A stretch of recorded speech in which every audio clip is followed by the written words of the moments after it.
Estudantes, bem-vindos a mais uma aula de História. Sou Jorge Joel, seu professor. Hoje nós vamos falar sobre Grécia pós-micênica. A civilização micênica foi a civilização que se desenvolveu após o domínio da ilha de Creta e o fim da civilização minoica. Seu principal centro era Micenas, que influenciava o Mediterrâneo, formada por uma aristocracia voltada para a guerra e preparada para os combates. Vamos dar um passeio virtual aqui pela nossa cidade de Micenas. Primeiro nós temos o portão principal, que é o Portão do Leão. O nome do portão, né? Por causa dessas duas figuras aqui, dos leões aqui em cima, que ornamentavam a entrada aqui da cidadela. Também nós temos os palácios e as oficinas, que são essas construções que compõem toda essa cidadela fortificada, é uma fortaleza, né?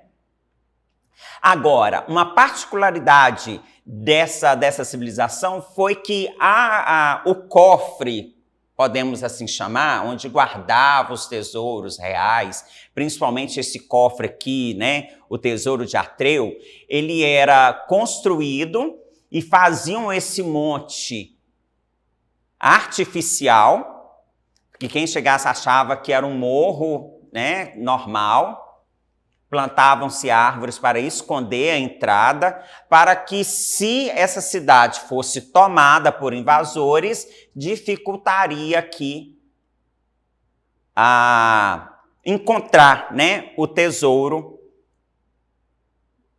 dessa cidade. E nós temos aqui, vamos fazer um giro, olha a cidade bem ornamentada. Então, ela era feita tanto para proteger os micenas, os guardas na porta aqui do leão, guardando a entrada, a fortaleza. E nós temos também toda a pavimentação, as pessoas, os guerreiros em cima do muro da fortaleza, guardando a fortaleza, né? A cidade, vigiando aqui. Então, eles estavam constantemente preparados para a guerra. Então, era uma cidade totalmente construída para a guerra. Era uma fortaleza. Até então, eram considerados gregos aqueles que falavam o idioma, e a Grécia era formada por povoados independentes espalhados ao longo dos mares Mediterrâneo e Egeu. A região não se chamava Grécia, nem seus habitantes chamavam-se gregos, como nós vimos na aula anterior. Essa denominação foi dada pelos romanos séculos mais tarde. A região era chamada de Hélade, um local formado por campos vastos para cultivo, especialmente de cereais, e montanhas que tornavam o acesso difícil por terra. Por isso, esses povos desenvolveram-se com base na navegação e dominaram técnicas para usar os mares como meio de contato com outras civilizações. Esse contato íntimo com o mar fez com que a civilização micênica e também a minoica, que a antecedeu, desenvolvesse a pesca e utilizasse os animais marinhos como alimentos, como na imagem que nós vamos ver agora. Como até hoje é conhecida a gastronomia mediterrânea, e que se aproximasse na navegação e no comércio, que se aprimorasse na navegação e no comércio exterior a partir do mar. Então, essa região aqui central da Grécia, ela expandiu o seu comércio para as outras civilizações, né? A asiática, a africana e também a romana na Europa. A Grécia estava situada na região dos Balcãs, ao sul do continente europeu, como a conhecemos hoje. A época podia ser dividida em três partes. A Grécia continental, onde ficavam cidades como Atenas e Tebas. A Grécia peninsular, a região onde estava localizada a cidade de Esparta. E a Grécia insular, aqui nas ilhas, onde ficavam localizadas as ilhas de Creta e Delos. todos aqueles que estivessem situados além desses limites eram considerados pelos gregos como bárbaros, ou seja, não falavam o idioma grego e, portanto, não eram compreendidos por eles. A cultura micênica desenvolveu-se na Península Balcânica e, através do mar, se expandiu e se difundiu. Os aqueus, ao invadir a ilha de Creta, destruíram a civilização minoica. Eles desenvolveram uma outra civilização chamada de Micenas, a qual vai aparecer a imagem para vocês, que se expandiu por toda a região. Nesta nova civilização, havia concentração do poder por 2 reis. Foi a civilização micênica que desenvolveu a escrita em grego, até então inexistente. Vamos dar uma olhadinha aqui. Olha, muitas dessas palavras nós herdamos dos gregos e nós vamos ver posteriormente numa outra aula. Como nós temos aqui o alfa, a letra A, e a letra B, que é o beta. A junção do A mais o B que deu origem ao nosso alfabeto, o nome do nosso alfabeto, né? A junção do A e do B. Mas nós temos outras letras bastante conhecidas, né? Nós temos o delta, muito usado na matemática, na geometria. Nós temos o ômega, também muito falado, é a última letra do alfabeto grego, né? Então, quando fala assim, eu sou o alfa, significa que eu sou o primeiro, ou melhor, geralmente se fala mais dentro da religião, né? Quando Deus, ele fala na Bíblia, eu sou o alfa, Jesus Cristo, né? Eu sou o alfa e eu sou o ômega, ou seja, o primeiro e o último. Então, nós temos essas familiaridades com essa cultura antiguíssima, né? Acredita-se que haviam palácios micênicos datados de aproximadamente 1.200 anos antes de Cristo. Há uma conjunção de fatores que levaram ao fim da civilização micênica e ao desaparecimento dos rastros de suas construções. O primeiro motivo foram as invasões por parte dos dórios, povo indo-europeu que dominou as regiões da Grécia peninsular, como a de Creta. Outros povos, como os jônios e os eólios, dominaram a Grécia continental. E desastres naturais, como terremotos, também podem ter ocorrido na região, dificultando ainda mais o acesso à cultura micênica. Aqui na imagem nós temos uma reconstrução de como poderia ser a civilização micênica. A expansão colonial grega estimulou o comércio marítimo e a utilização de moedas, além de provocar o fenômeno da colonização. O crescimento da população grega também estimulou as trocas comerciais e o aparecimento de várias cidades na Grécia, isoladas uma das outras, chamadas de polis pelos gregos. E cada uma delas transformou-se num estado independente, com leis e governos próprios. Por isso, elas também são conhecidas como cidades-estado. Então, cada cidade ela tinha o seu governo, ela tinha a sua lei, as suas leis. Então, ela tinha uma autonomia para se governar. Então, a Grécia era um apanhado de várias polis, de várias cidades, e o contato uma com a outra por causa do comércio estabeleceu essa civilização, porque tinham culturas parecidas e falavam o mesmo idioma. Então, aquela região ficou conhecida como a Hélade, ou a Grécia. Ainda que fossem governadas por reis, nas polis, os cidadãos políticos interferiam nos assuntos do governo.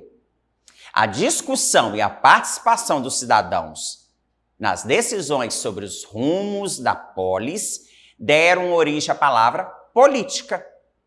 tão utilizada por nós até hoje. Nas primeiras polis, porém, poucas pessoas vindas de famílias privilegiadas tinham cidadania, ou seja, o direito de participar da vida política da cidade. Então, nem todo mundo era cidadão, nem todo mundo tinha seus direitos, principalmente as mulheres estavam excluídas da cidadania grega, e também não eram todas as pessoas que tinham o poder de participar da política. Por isso que é tão importante o que chamamos hoje de democracia, que demo e cracia é o governo do povo, né? Então, o povo elege os seus governantes, mas continuam a participar da política, da vida política. É isso que nós temos que fazer. O pouco que conhecemos se deve à escrita de Ilíada e Odisseia, por Homero, por volta de 800 anos antes de Cristo. O nome Ilíada deriva de Ilion e significa que possui muitos milhões, que é excessivamente rico. Odisseia é uma narração de uma viagem cheia de aventuras singulares e inesperadas, como se fosse uma aventura, né? Ele narrou em forma de epopeia o que teria sido o último ano da Guerra de Troia, um conflito entre os micênicos e os troianos. Em Odisseia é narrada a trajetória do retorno de Odisseu, Ulisses, para a ilha de Ítaca. Ainda que não se possa tomar como realidade a narrativa de Homero, por meio dela é possível compreender o contexto de sua produção e de ter acesso, cruzando suas informações com as pesquisas arqueológicas. Por exemplo, algumas características da civilização micênica que foram encontradas através das escavações arqueológicas.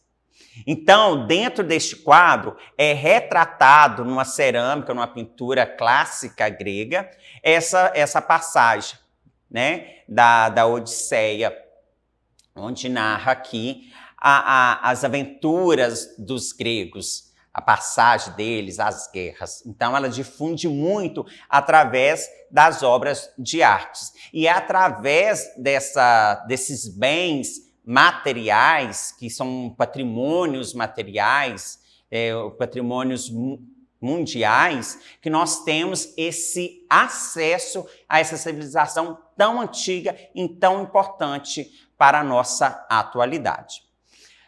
Quer ver algo muito importante, que é um trabalho dos historiadores e dos arqueólogos? Vamos para as últimas notícias. Os arqueólogos anunciaram a descoberta de uma estrutura de madeira que pode ter pertencido ao cavalo de Troia.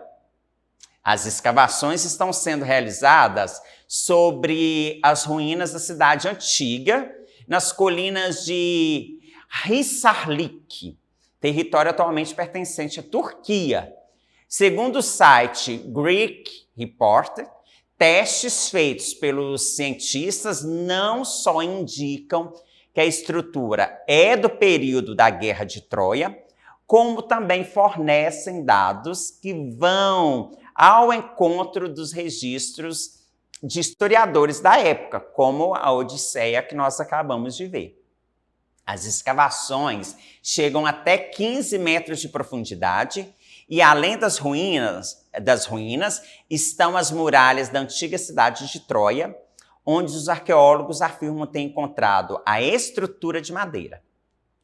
Após a descoberta, os professores da Universidade de Boston, nos Estados Unidos, Christine Morris e Chris Wilson, entraram em ação e apontaram um alto nível de confiança que a estrutura seja, de fato, parte do cavalo de Troia. Os testes de datação por carbono e outras análises sugeriram que as peças de madeira e outros artefatos datam dos séculos 12 ou 11 a.C., relatou um dos professores. Isso coincide com as datas citadas para a Guerra de Troia. por muitos historiadores antigos, como Eratóstenes ou Proclo.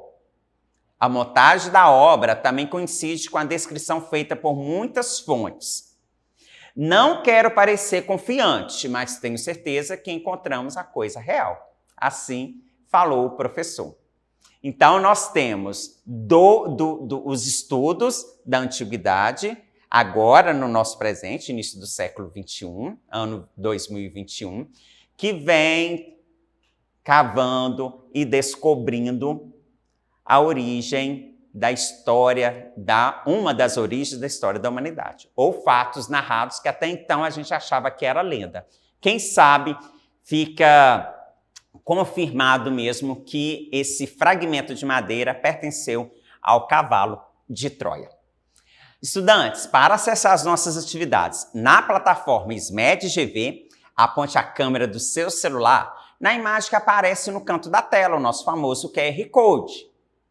Acesse as nossas redes sociais, se inscreva no nosso canal do YouTube SMED-GV. Aguardo vocês para a próxima aula que vamos continuar a falar sobre essa riquíssima civilização e vamos descobrir mais curiosidades e que tem a ver com o nosso dia a dia.